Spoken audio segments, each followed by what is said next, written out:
Well, hey, boys and girls and fans out there in the universe. Welcome to another day with the Ranger Matt Hour. How's it going out there in the universe? You see how bright it is out there?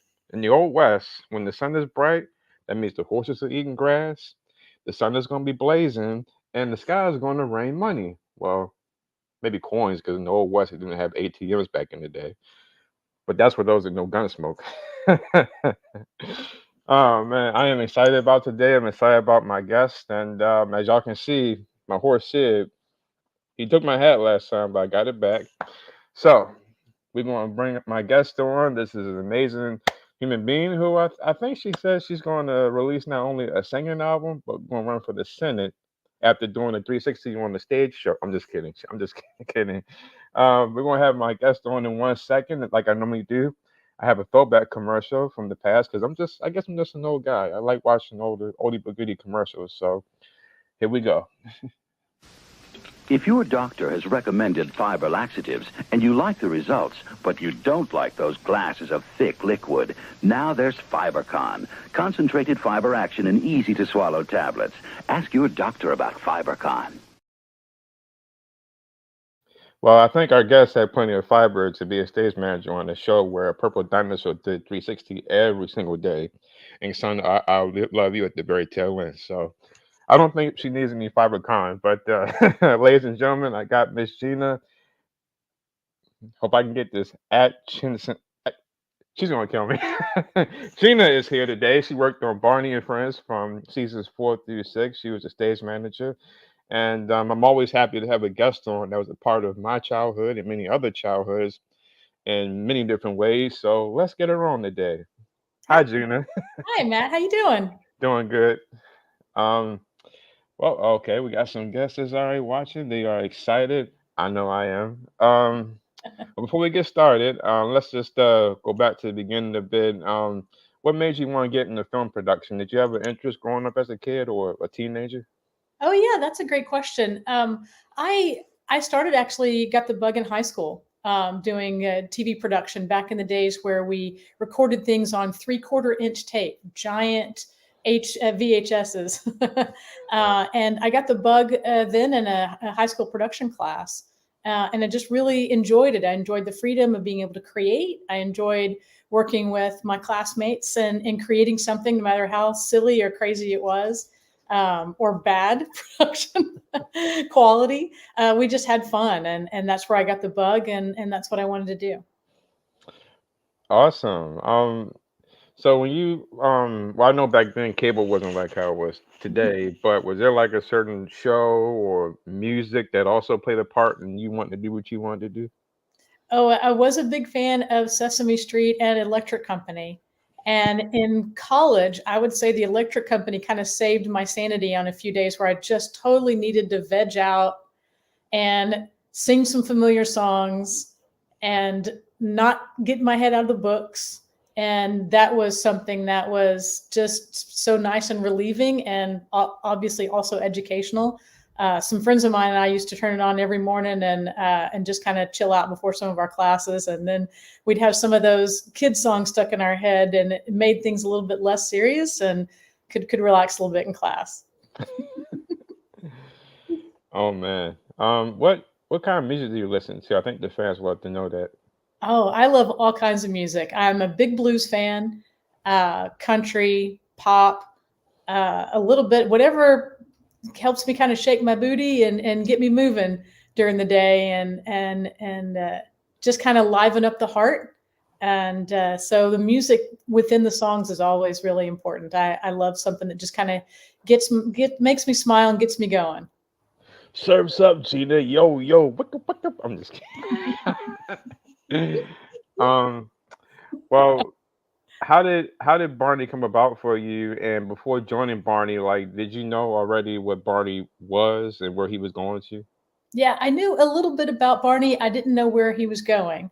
I do. Before that, I had been freelancing in sports and back video production here in the area, and so I knew a lot of the folks that were already working on the show and how much they loved it. A lot of them would do what we call double dip. They'd work Barney during the day, and then we live in Dallas, so we work the Mavericks games or a hockey game at night.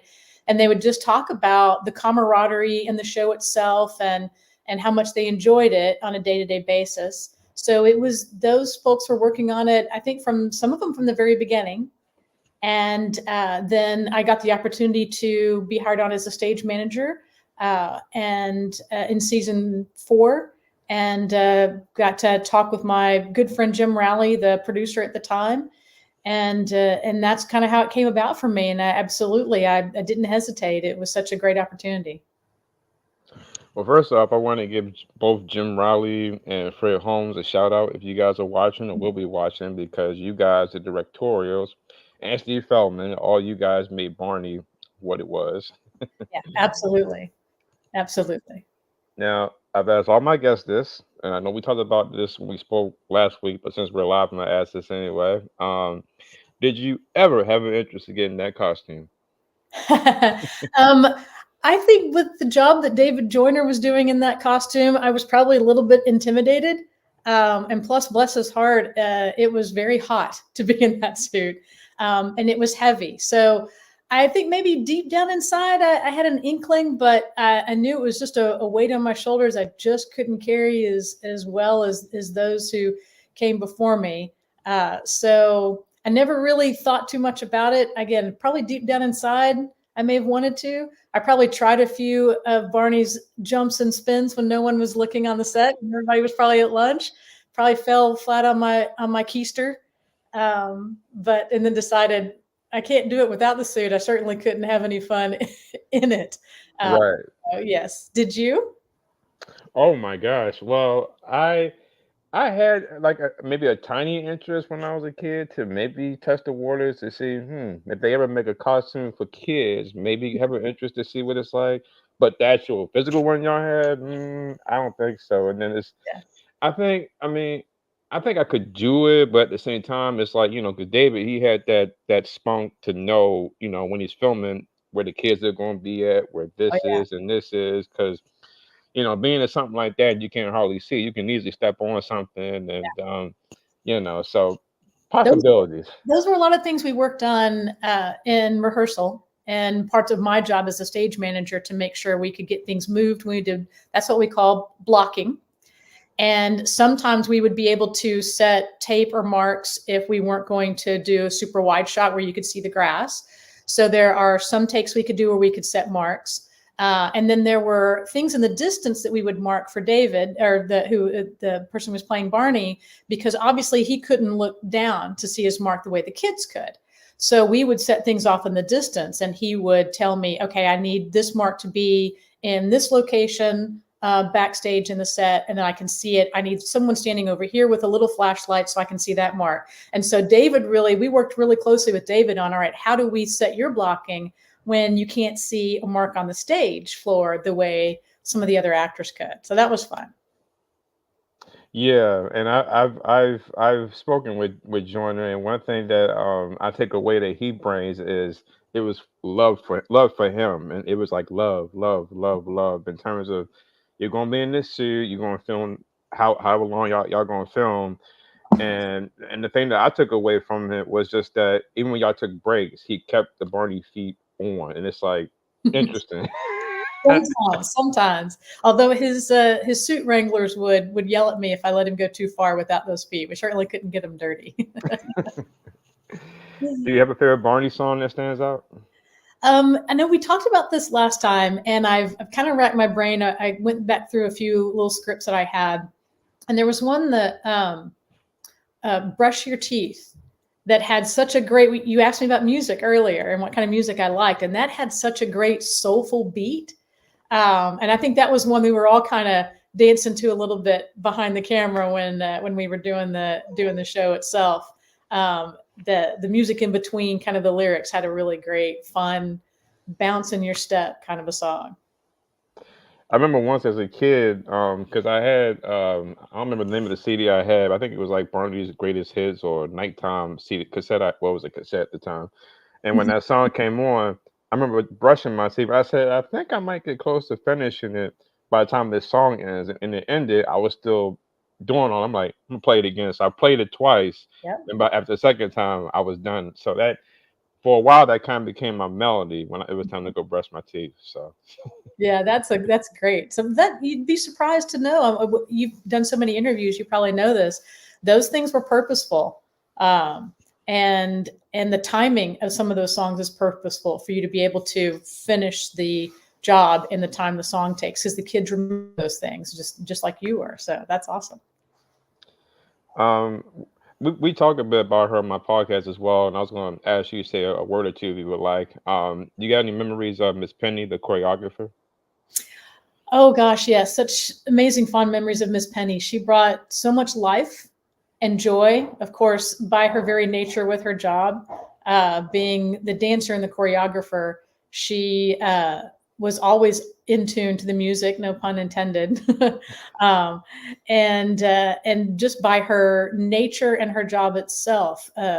When we were having really rough days, she would actually put on some surprise music for us with the audio guy and just kind of lighten the mood a little bit. So Miss Penny was thoughtful, and she's just special all around. I miss her. I miss her guidance. I miss her personality. But she's the kind of person who's always with you, and you think about her smile and you think about what she brings to you. So yeah, I love Miss Penny.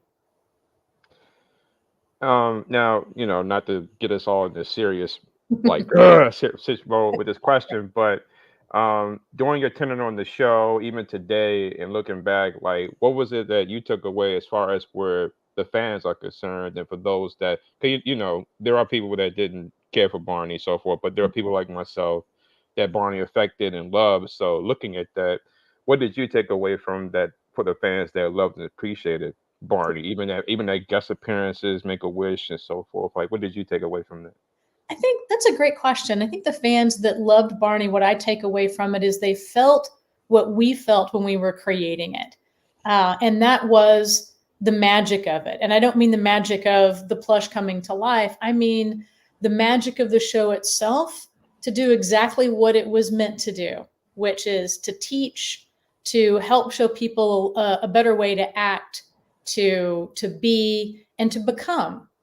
And we felt that when we were creating it. I know we talked about this a little bit, in that I knew that it was a special show, but I knew people had a love hate with it. But when your kid makes you watch something over and over again 100 times, and you're listening to it in the background but not really watching it with the child, that's probably hard to get the same kind of magic. And plus, it would grind on you a little bit. So I do get that. The people who walked away and loved it, again, I think they felt the same thing that we felt. It's kind of like when you get old enough, well, you learn about the spirit of lots of things, and you learn about Santa Claus, and you realize that whether you can see him or not, that the spirit is there, and that's what's important. The spirit of the idea, the spirit of how well we treat each other. I think Barney did the same thing. You mentioned Make-A-Wish Foundation, and we talked about this a little bit. Again, I had this intuition after the first few shows about how good Barney was and how much fun we were all having. But until I did my first Make-A-Wish, the magic didn't hit me. And it's when you have this amazing child who's fighting every day to give a small symbol of gesture, who can hear what people are saying and absorb it, but can't communicate back. And I go out there as Barney's getting ready, and we're getting the stage ready. And we've got everybody off the set to create the magic. And I'm talking to the parents, and I'm talking to the child, and I'm talking to them in as happy a Barney sentiment as I can. And I'm getting very little reaction, maybe just some blinks. And that child, when we bring them on stage to introduce them to Barney, and Barney comes to life, that child came to life. And you see this child that is now moving their head and smiling and singing and humming, and your heart just bursts, and you realize that, gosh, I thought we were creating something special, but we really, really are. And so I think people who loved it felt that, and may not be able to describe it. But that's when things really sunk in for me about, I thought this was special, but now I know for sure we're doing something amazing here. And it was great to be a part of it. Absolutely. And it's I know we talked about this before, and I mentioned it to other guests on my podcast as well. But my thing, which is why I did the documentary earlier this year, I just felt like Barney never got the credit he deserved. And it's like, yeah, we got Sesame Street, Mr. Rogers, all these other shows that affected people. But Barney was good for his own purposes. I mean, how often do you know a character other than maybe Big Bird who cried here and there? But how often do you know a character that never got mad, never got angry? And fans know if you look at season one, Barney fell on something on the fire truck that one of the kids had left out while they was playing.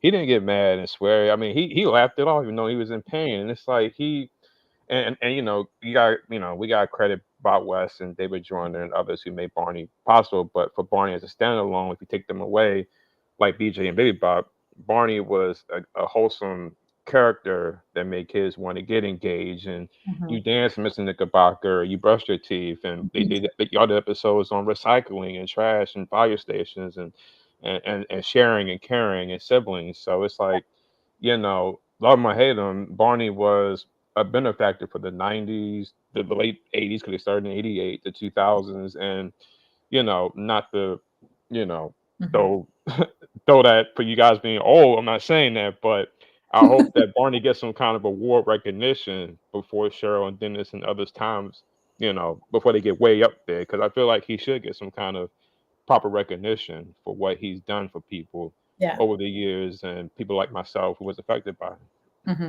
Well, and I agree with you. I hope he does. He might not, but I do think that it's upon, you have reminded me about how amazing that time in my life was and how it really does take a village. Barney not only taught that, but it was exuded throughout the whole crew and the whole set. Like in my whole freelance career, when I got offered a gig, I got a phone call.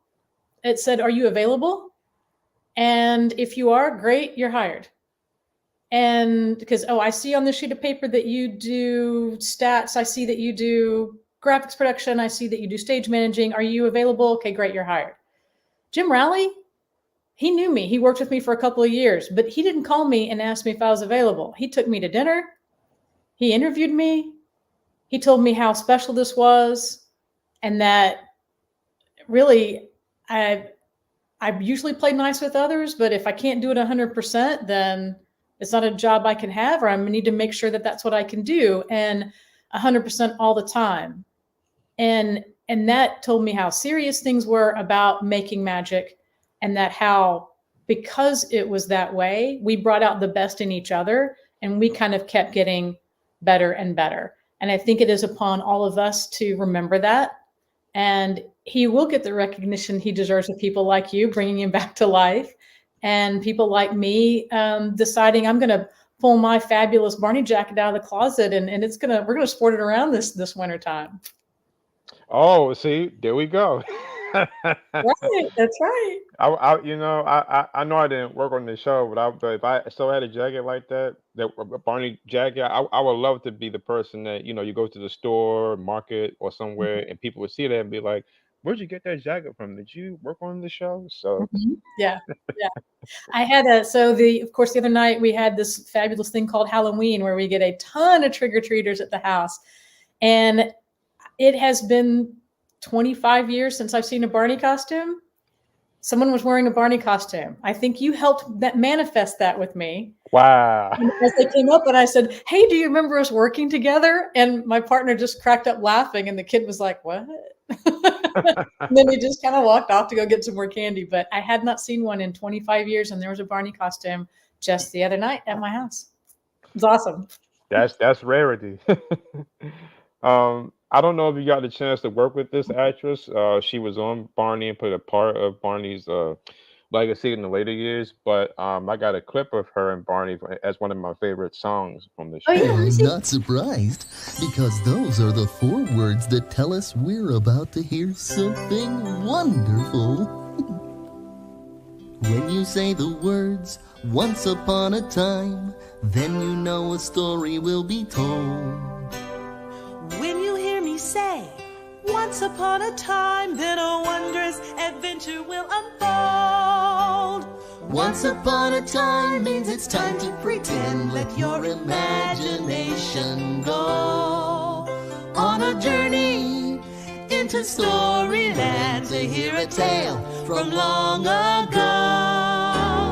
Once upon a time, once upon a time means a story to tell, a tale to share with everybody. That's Phyllis. Yes. Mm-hmm. Oh, you talk about someone who brought energy to the set. She was awesome. We love her. I love Stella. Every time, I mean, one thing I also take away from my childhood, I did go to school, so I didn't see every single episode that aired, but here and there when I was home or at the videos, Stella came on, I was engaged, because she did that. Whenever we saw that door spin around, Mhm. it's Stella, and That's right. she always had these different outfits on each time, and it was like, and I credit the department who designed her. I'm like, wow, it's always gonna be something fun when Stella comes in. Absolutely. Yeah, no, she was wonderful. Have you talked to Stella? No, I have not had the chance to speak with her in the past, but unfortunately, we lost Phyllis. She passed in 2021 or two. She Oh, got sick and passed, so she's not I'm with us no sorry. I more. did not know that. Oh, that's sad. But she definitely was a force of Stella, and I tell the story where I seen her, and I didn't notice she made an appearance on Walker Texas Ranger twice, and Yeah, I was like, I didn't know that. I do think I remember that, and at the time I think we were still communicating and trying to get together every now and then. She was really excited for that opportunity, but yeah, she brought lots of energy and smiles and laughter, and yeah, she was one of a kind. Definitely remember her beautiful smile. Well, I know a friend of mine, a buddy of mine said wanted me to ask you this, and I was going to ask you this anyway. For your part on Barney as stage manager, what does a stage manager do? Like, do you work with the director? Do you do the kids? Do you do everything by script? Like, what does a stage manager do on the show like that? Yeah, so that's a great question. The stage manager kind of has their hands into a little bit of everything. And it's my job to manage the timing of the production day, and to make sure the kids get their breaks for their school. Anytime we might have a big lighting turnaround or something like that, can they actually go to class, or does the teacher need to bring some of their homework to set? And so we communicate those types of things. And to make sure everyone knows we have about 10 minutes until our first shot. So finish up your lighting and your audio, and let me know if there's any delays, and how do we fix that, and how do we make that up within the schedule throughout the day. And so I work with the director and the camera guys on who needs something. Are we ahead of schedule on construction, on a set? What are we doing? And so my hands are in a little bit of everything. And that's all just to kind of set the timing of how things go throughout the day, make sure we're on time. As the kids only can work so many hours. And especially when we've got some really big songs like Brush Your Teeth, where there's a lot of dancing around. Barney and BJ and Baby Bop would need some extra breaks, and so would the kids. And so how do we make sure we fit that into the timing, and how do we get that taken care of? And the next scene coming up, and what does art department and wardrobe need to do to create those changes, and how long will that take? So that's what a stage manager does. Does that help? Yes, ma'am. Absolutely, it answered the question. Awesome. I mean, at least for me, who's into filming and television, I was always curious, like, what does a stage manager do? Because everything you described, I thought that the director did all that. So when you stage Yes. manager is like, well, is that like a second directing command? Like what? So I'm glad you explained that. So when you say you thought the director did that, the director actually tells me what they want for their timing. And they tell us, okay, here's the breakdown of all the shots. Here's how I'm going to move the cameras. Here's where I want to use the cameras live. And here's where we want to do pickup shots. And then it's my job to make sure the timing is going to work out. And if something's not, how can we make a change? The director makes sure that the lighting is exactly the way they want to do it, where they're moving the camera shots. And when we're shooting, it's the director and the cameras and the technical director that's back changing the cameras around. So that, and then there are times where we're swapping cameras in the background to get to the next shot, because there's not enough time to stop and do a pickup shot. Or we didn't want Barney to do the song. We didn't want to make him dance the song all over again. Right. So we figure out a way how to do that live. live to tape, which means we're not stopping and editing. And so all of that coordination is my responsibility. The director says, do this. And I go, okay, let's figure out how to do that. Mm. Well, I also want to give a shout out to another friend of ours, Eric Norberg, who is one of the great camera guys on Barney over the years. Absolutely. Eric was it wasn't just a great camera guy. He was a great crew member. I remember when I first came on set, the stage manager that held the job previous to me, definitely shoes I could not fill, Heather Smith. And unfortunately, Heather passed away very young. And Eric was one of the very first people I sat down and talked to and said, okay, I can't fill Heather's shoes, but I need to do a great job. So, and I don't have the same personality as Heather. So how do I, what's the best way for me to work to gain everyone's trust so that we can make sure things are work as smooth and wonderful as they did before, even though I'm going to do my great job, but I can't do Heather's great job. So how do we do that? And Eric, well, without Eric, I don't know that I would have been on past the first season, because he really helped me work through all that with everyone on the set. So that was a tough transition, but one that worked out really well because of everyone that worked on the show. Was there ever a time, and I'm sure it's happened because other people has confirmed it, but was there ever a time when filming that that like a kid or somebody might forget their lines or improv something, and then the flow just kept going and ended up in an episode? Yeah, I would actually love Fred's take on that. My memory says no. And the only reason being wasn't because it didn't end up being something great or funny, but everything is so curated with the show. Every word, the length of a song, the dance moves, Barney's reaction, they're all there to teach a specific message.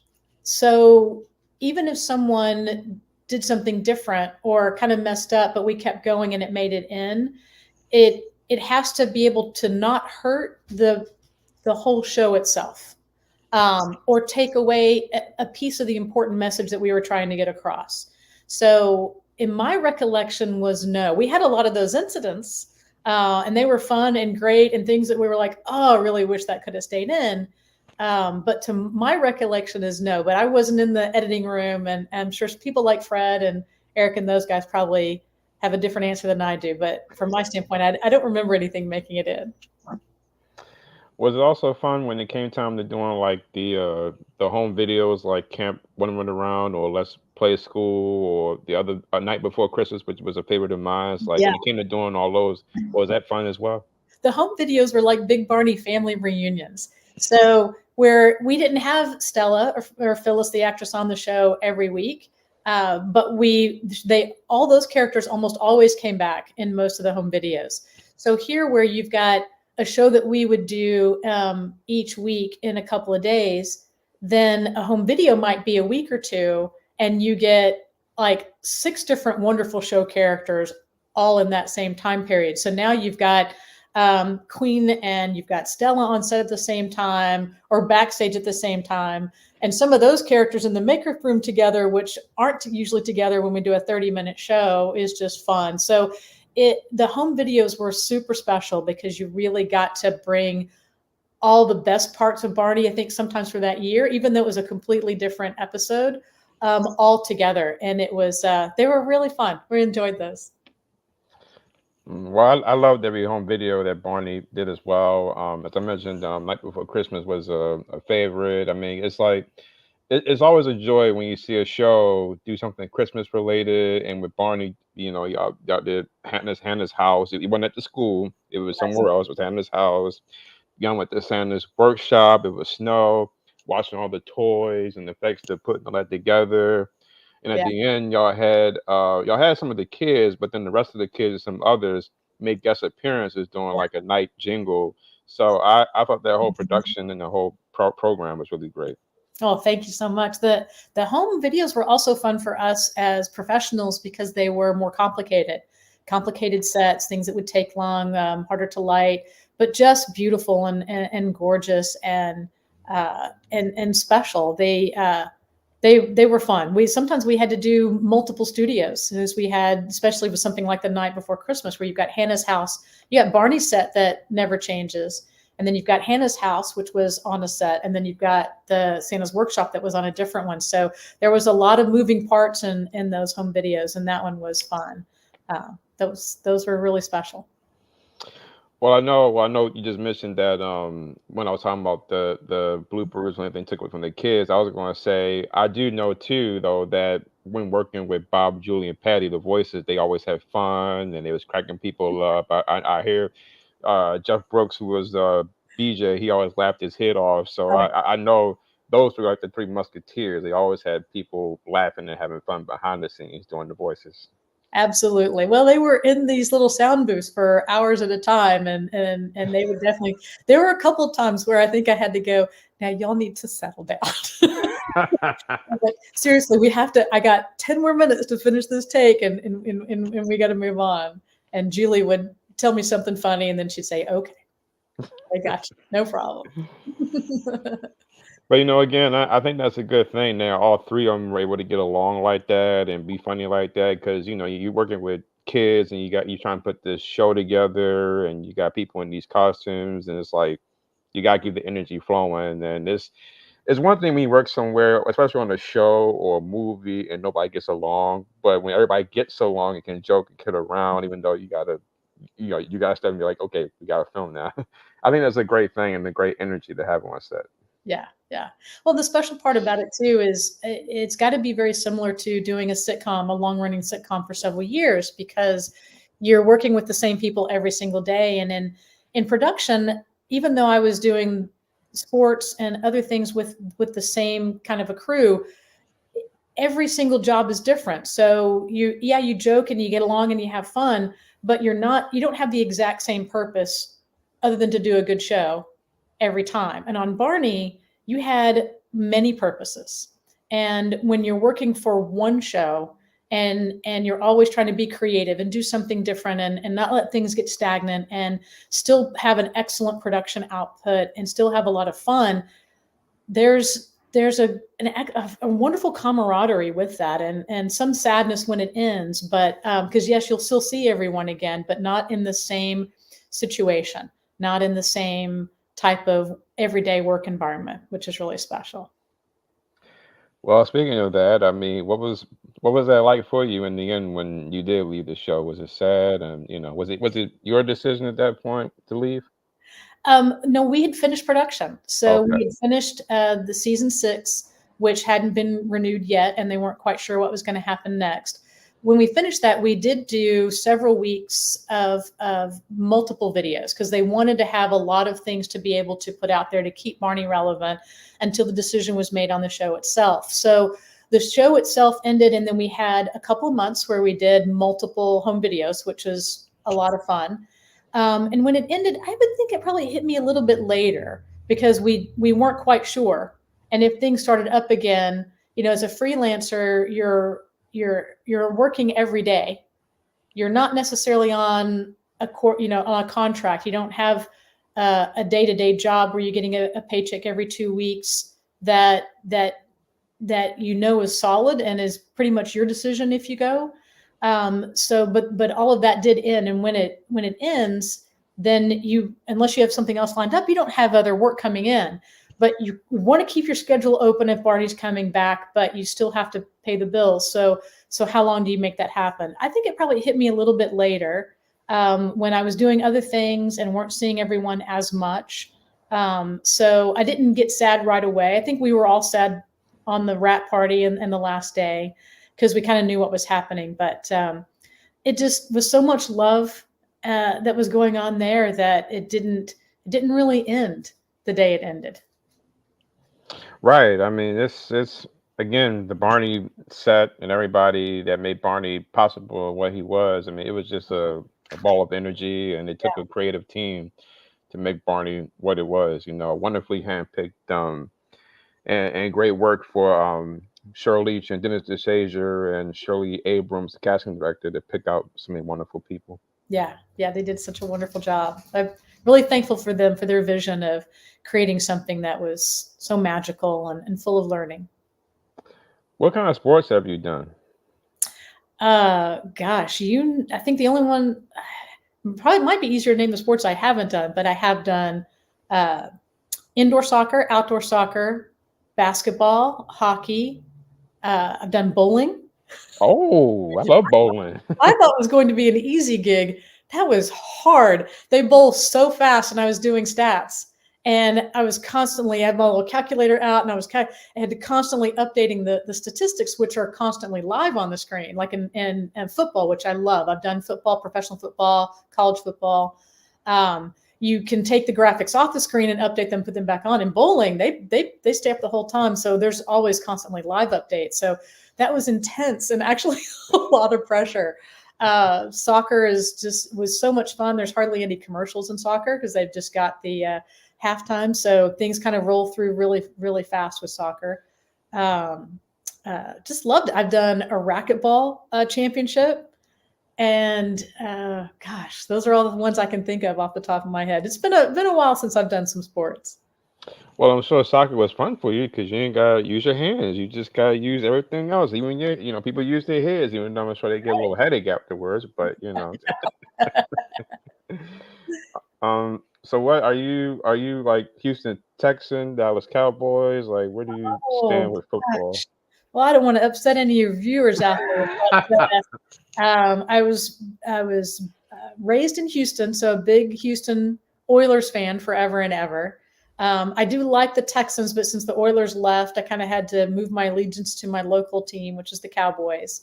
So I love the Cowboys, cheer for the Cowboys, which makes things in the household really, really much better than they used to be when I was only rooting for the Oilers. But yes, I'm a big Cowboys fan, and I love college football. So I think part of that magic that we've been talking about with Barney, we travel to college football games, and we go to places we've never been, and we always root for the home team. So Friday we stop by and we get a shirt. We learn about the traditions. So this is not just about the game, but about the hometown. And what I've learned, and maybe subconsciously this was recreating my Barney magic, is that when you're in someone's hometown and you're rooting for their team, everyone is on the same team. No one is arguing. Everyone is talking about how good or bad the team is. They're all on the same page, and you kind of see. I've had the chance to see what I feel is the best of America during these weekend college football games. People are happy. They're excited, no matter how good or bad the team is. They're hopeful.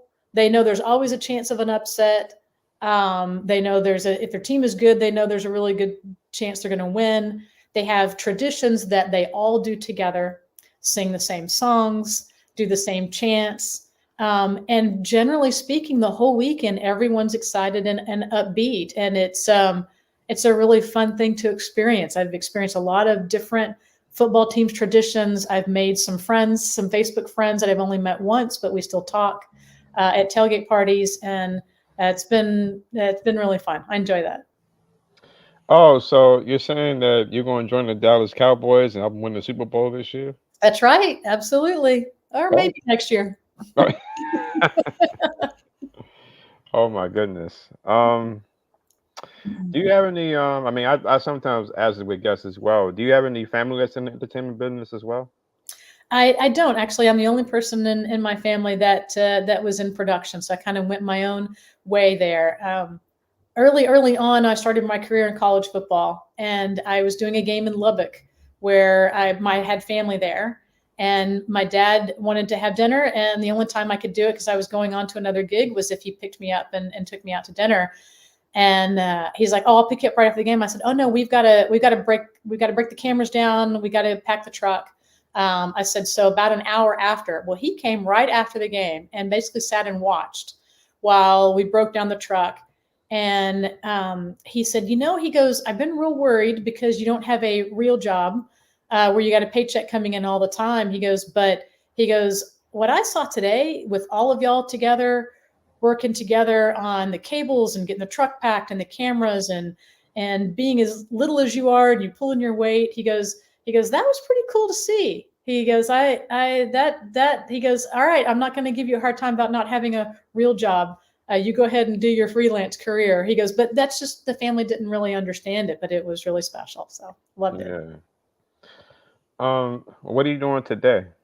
Ah, Well, today I, Besides talking with me. besides talking with you, I miss production a lot. After I left Barney, I did corporate work. I got very lucky in working with the wonderful company Southwest Airlines, and got to do their bags fly free commercials, which was really fun.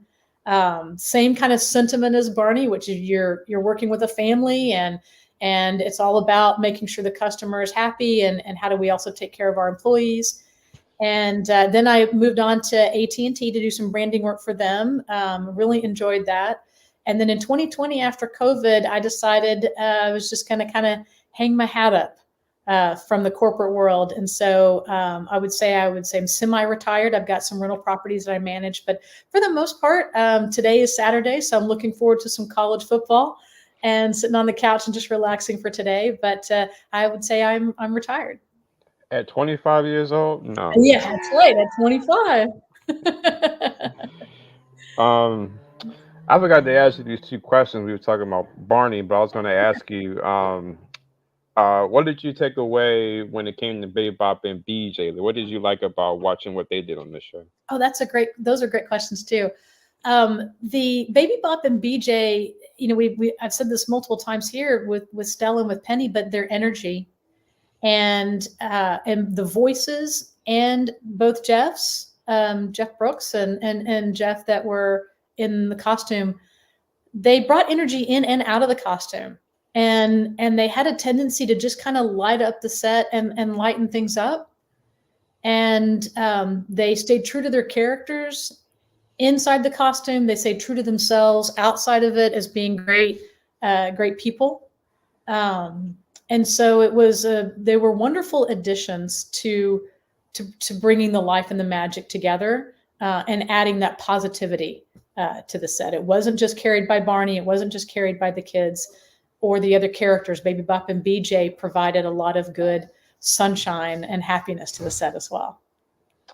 They also had an interesting dynamic as brother and sisters. I mean, I have one episode on tape, and it's on YouTube. But there's an episode where they had a fight. They didn't get along over some kind of argument, but in the end, they was able to come together. So they had an interesting dynamic, and you got BJ, who was always getting into some mischievous stuff, and Baby Bop carrying her blankie, and interesting. Yeah. This might be and I'm sorry, I'm gonna get to that. But the other thing too was, what did you take away watching the kids when they were performing? Because y'all had a lot of creative kids over the years on Barney, even the Backyard Gang years and the later years, and they had Selena Gomez and all that. But it was always amazing group of kids on the show over the years. Yeah. Working with these kids was wonderful. My takeaway with them is that they were having fun. Some of them even had a love of Barney. By the time I came along in season 4, some of them had watched it as a younger kid.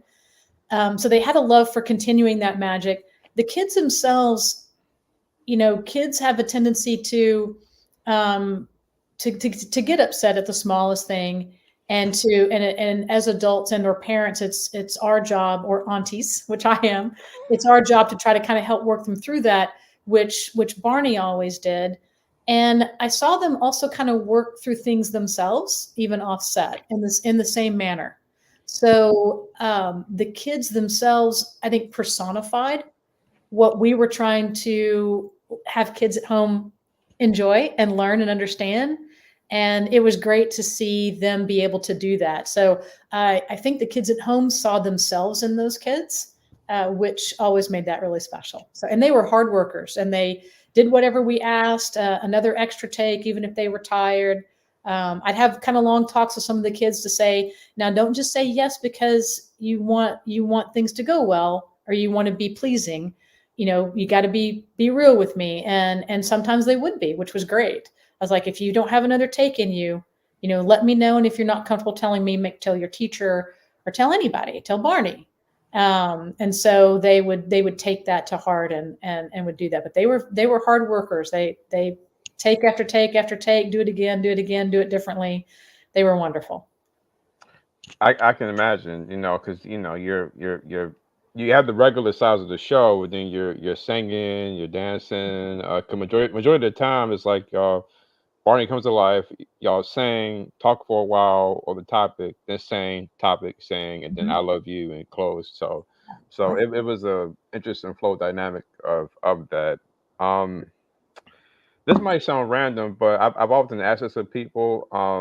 Have you ever had an interest to? Well, I know you're retired, but did you ever have an interest to work on a soap opera? I would say probably not a soap opera, maybe a comedy, just because we had so much fun on the set with Barney that um, there was not drama like there is on a soap opera. There's enough drama in life. I don't know that I would have wanted to do that. Did you have a particular soap opera in mind that you thought would be interesting? Oh no, I mean well, it's only four on the air now. A lot of them have been canceled over the years, but I've often wondered, maybe she'll be a stage manager on Young and the Restless or General Hospital, but they're all in California, so Yeah, I'd have to move to big city New York or California, and thanks to Barney, I was able to stay in Texas and make a very nice living for a few years. And there was another dynamic thing about Barney is y'all were in Texas because it's ironic, Right. not California or New York. It's like y'all were this Texas-based area, and now I'm learning too that Texas has done films there, and and we mentioned before. I know that Dallas J.R. Ewing that was filmed in Mhm. Texas, so to see a show like Barney get filmed there, it's really dynamic, and I've learned too if you watch the show, some of them kids had some Texan accents in them, so I picked up on that. Yeah, that was the one thing we couldn't really work out of them was the Texas accent. So we just let it be. But yeah, it was in Irving and Allen, some of the film studios that we would film in. Born on the Fourth of July with Tom Cruise was filmed here, um, and there was another Oliver Stone film. I can't remember which one it was at the moment, but yeah, we've had quite a few here. So here's two heavy questions for you again, but they're all in the same boat. Gina, looking back at your career, what is your legacy? Like what is something that stands out to you from what you've done over the years, and now you're semi-retired. Oh wow, that's a very heady question. Um, I think my legacy is something that really was drilled into me when working at Southwest Airlines with Colleen Barrett, which was, her push to follow the golden rule, which is do unto others as you would wish to be done to you, is is is always weighs very heavy on me and being a servant leader. So I hope that my legacy has been, have I treated others in while I'm working and in production with kindness? Have I carried that over? Have I been as kind and fair with my production agencies when I'm doing commercials, who I know tend to get kind of beat up by corporations sometimes and doing a lot of hard work or get yelled at? Have I expressed the servant leadership and the love of Barney in everything that I have done since that show? Have I been the best I can be? Have I been kind? And have we done great work? You don't have to be mean to get great work out of people. And there's a lot more love that can be done. So I think with Southwest Airlines, the bags fly free commercials that we got to work on, that whole production was fabulous, and we got to carry it through. The must be football that we got to do for NFL for Southwest Airlines. So from a production standpoint, the most fun and an output has really been Southwest Airlines. But I've had some amazing opportunities throughout my career, and the crew that I worked with at Barney, they taught me all that at a very young age. And when things get really stressed and we worked a 14-hour day, keep your cool. Don't let the stress get the better of you. And I hope that I carried that through. Well, it showed. I mean, it's shown in Barney. Thank, thank you so much. Um, and what do you think is and question I've asked everybody. Looking back as well, what do you think was Barney's legacy? I think Barney's legacy is, like you said, he doesn't get the credit that he deserves. So I think his legacy is he was wonderful for a lot of children at the time, taught them amazing things. I do think the people that didn't like Barney back then realize now the impact that he had, and the magic that he brings. And it's just you hear the word Barney, and it honestly, it just makes you smile. I don't know how it doesn't, and it makes you smile down the core of your heart. And I hope that that's his legacy for me, and obviously his legacy for people like you, for all these years, who still believe in it. And I hope that that continues to live on. Well, Barney is somebody, I've often said Barney is that special friend that you need, somebody who's always positive because, life happens. You got to pay bills and, you have up and down days, but, you have a character, someone like Barney, who's always positive. You need that. It's like the I Love You song. I mean, I know it's for children, but just hearing that phrase of, hey, I love you, you love me, we're one big happy family, or you are special, you're the only one, the world is better because you're here. Those two songs in general, I always felt could have been a song for adults or just anybody because the world has changed a lot since Barney ended. And we need that Barney love level today, I feel Hmm. like. Yeah. So Barney was definitely a standalone in my life, everybody's lives. Real quick, I got a friend who worked at Walmart. When I told her I did the documentary, her face lit up and she was like, "Yeah, my daughters watch Barney. I mean, the songs." She was like, the songs were like, ugh, hearing them over and over again. But they connected. They stayed in my head, and my daughters they loved Barney, and I get it. It was a show about love, and just hearing her say that today from back then, it just I was like, wow, that's amazing to hear that. You know. Yeah, absolutely. Well, I gotta do this just right, like I do with all my guests. I gotta, speaking of the song. In fact, I'd even say it's a tradition. I love you, you love me. We're a happy family with a great big hug and a kiss from me to you. Won't you say you love me too?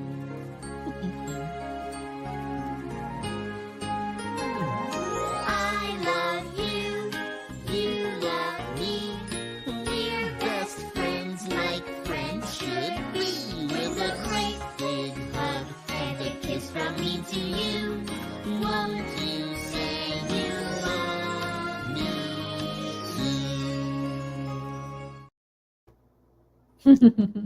Thank you for that.